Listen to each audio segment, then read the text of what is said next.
মতন সুস্থ হয়ে উঠতে পারে।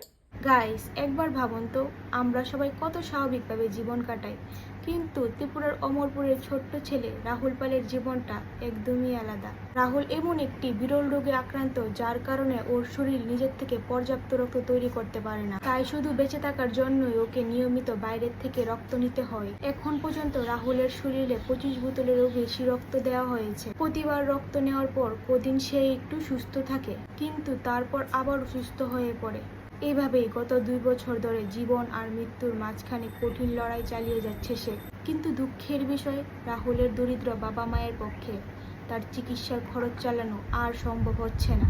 আপনার ছোট্ট একটি আর্থিক সাহায্য বা এই ভিডিওটি একটু শেয়ারের মাধ্যমে রাহুল পেতে পারে তার নতুন জীবন। আসুন আমরা সবাই মিলে একটু মানবতার হাত বাড়িয়ে দিই। আপনার ছোট্ট সহযোগিতাই হয়তো রাহুলকে ফিরিয়ে দিতে পারে একটি সুন্দর, সুস্থ এবং নতুন জীবন।